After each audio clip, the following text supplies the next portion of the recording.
Morreu hoje de madrugada em Porto Alegre o jornalista e escritor Luiz Fernando Veríssimo. Ele tinha 88 anos. TV. Deposito em suas mãos os votos de meu amor. Teatro. Como é que tu sai de casa com um sapato e volta com outro? Onde é que tu andou?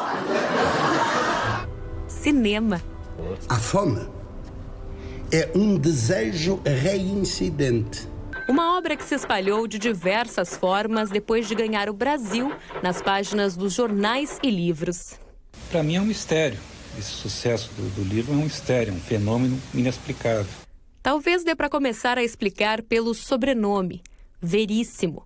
Luiz Fernando, filho de Érico, um dos maiores nomes da literatura nacional, autor de obras como O Tempo e o Vento, uma influência inquestionável.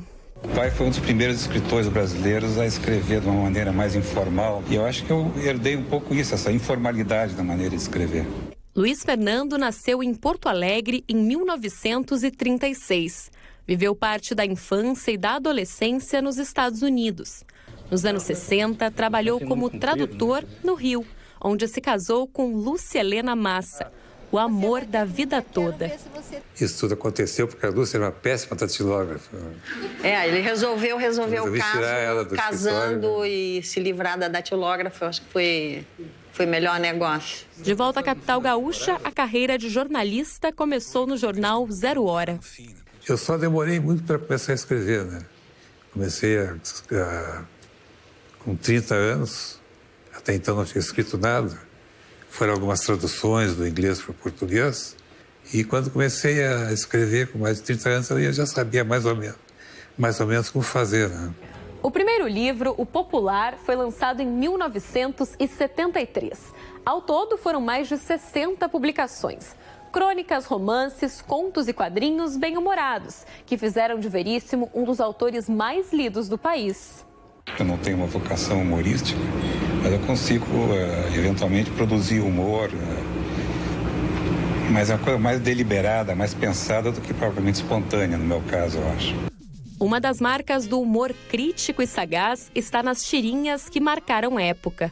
Duas serpentes que debatiam sobre futebol, o sentido da vida e a política. Desenhos animados e Luiz Fernando Veríssimo apresentam As Cobras! Era a época da ditadura. Eu comecei a ter um espaço no jornal em 1969. Não se podia criticar governo, obviamente, militar, não podia falar, né?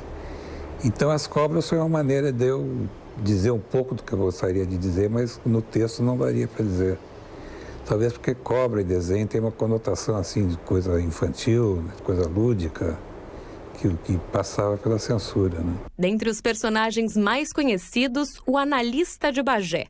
Um gaúcho com abordagem bruta e técnicas pouco convencionais de tratar os pacientes. Tu tem que reconhecer que teu comportamento está mais estranho que uma gargalhada num velório. Eu nunca pensei que o meu personagem virasse estátua, né? Ainda mais na própria cidade de Bagé, que eu escolhi como cenário das atividades dele. Na Globo, Veríssimo foi um dos roteiristas da lendária TV Pirata no fim dos anos 80. Precisa de um médico, major! Tu tem convênio? Ih, meu carnê tá atrasado! O livro Comédias da Vida Privada foi adaptado para uma série. O gol justifica os meios. Um desafio, porque eu acho que o humor de televisão, ao contrário do que possa parecer, é mais difícil de fazer do que o humor impresso, o humor gráfico, vamos dizer assim.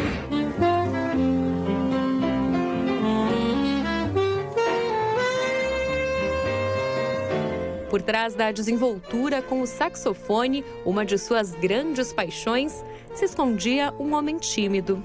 A timidez é, por exemplo, ter horror de fazer isso que eu estou fazendo agora, né? Da entrevista, de falar em público e tal. Eu sempre digo que eu não dominei a arte de falar e pensar ao mesmo tempo, né? Acho que são duas coisas que se excluem. Então, nesse sentido é que se manifesta a minha timidez. Mas a economia nas palavras não se aplicava às máquinas de escrever e depois aos computadores. Os textos de Veríssimo frequentaram os principais veículos impressos do país. No jornal O Globo, foi colunista por 22 anos. Isso é uma das vantagens da crônica, que a gente pode ser o que quiser escrevendo uma crônica. Veríssimo tinha doença de Parkinson e problemas cardíacos. Em 2021, sofreu um acidente vascular cerebral que o afastou da escrita. Ele estava internado desde o dia 11 de agosto no Hospital Moinhos de Vento, em Porto Alegre, com um quadro de pneumonia. Veríssimo deixa a mulher, 3 filhos e 2 netos. Numa das últimas entrevistas ao programa Conversa com Bial, Veríssimo falou sobre o fim da vida, com a mesma leveza que marcou sua obra. Você pensa em posteridade? O que virá depois da gente? Como você vai ficar? Eu sempre digo que a morte é a última coisa que eu quero que me aconteça. Então... Centenas de pessoas participaram em Porto Alegre do velório de Luiz Fernando Veríssimo. A Assembleia Legislativa do Rio Grande do Sul deu lugar hoje à despedida de um dos mais ilustres gaúchos. O velório de Luiz Fernando Veríssimo começou por volta do meio-dia. Reuniu familiares, amigos e admiradores. O Luiz Fernando Veríssimo foi um dos responsáveis por eu ter me apaixonado pela literatura. Então, assim, hoje eu estou me sentindo meio órfã. Dezenas de coroas de flores coloriram a cerimônia de despedida. A família recebeu muitos abraços. Eu posso declarar que tivemos uma parceria de 61 anos, muito boa, com 3 filhos maravilhosos e essa quantidade de amigos que está aqui. É um momento difícil, mas é um momento também que, olhando em torno, a gente vê essa quantidade de amigos, né, e admiradores. Então, é um momento também que conforta de ver essa amizade, esse afeto todo em torno do meu pai. É sempre bom. O presidente Lula e o governador do Rio Grande do Sul, Eduardo Leite, decretaram 3 dias de luto oficial. Os conteúdos e as crônicas e as charges, os personagens que Luiz Fernando Veríssimo criou, sempre com muita habilidade para traduzir a vida, né, da política, do futebol, das coisas do cotidiano, foram muito... sempre bem recebidas por todos e são sempre muito atuais também. Numa rede social, o presidente Lula escreveu que Veríssimo foi um dos maiores nomes de nossa literatura e nosso jornalismo e destacou que o escritor soube usar a ironia para denunciar a ditadura e o autoritarismo e defender a democracia. Luiz Fernando Veríssimo formou gerações e gerações de leitores. Admiradores lembraram hoje da importância da obra do escritor. O dramaturgo Valcir Carrasco escreveu: perdemos um dos grandes da nossa literatura, o cronista da vida simples, das emoções humanas mais verdadeiras. A primeira vez que eu gostei de ver alguma coisa minha na televisão foi no caso da Comédia da Vida Privada, quando eram textos baseados em crônicas minhas, não era coisa que eu tinha escrito para televisão. Você adorava quando eu imitava o Frank Sinatra, que eu cantava Changers in the Night. Não é Changer in the Night, Antônio. Stranger in the Night, entendeu? Peraí, por que você nunca me corrigiu? Porque eu não suportaria que você soubesse que eu sabia que você nunca soube o que estava cantando. Apesar de toda a timidez que ele tinha, ele era um cara extremamente engraçado. E para nós, a nossa lembrança, ele será um cara eternamente engraçado, divertido, e continuaremos fazendo Luiz Fernando Veríssimo. Torcedor fanático do Internacional, Veríssimo via o futebol como algo além de um jogo. No livro Time dos Sonhos, escreveu: só o futebol permite que você sinta, aos 60 anos, exatamente o que sentia aos 6. Todas as outras paixões infantis ou ficam sérias ou desaparecem, mas não há uma maneira adulta de ser apaixonado por futebol. O Inter fez uma homenagem em uma rede social. Hoje nos despedimos de um colorado que, com sua escrita, marcou o imaginário do povo brasileiro.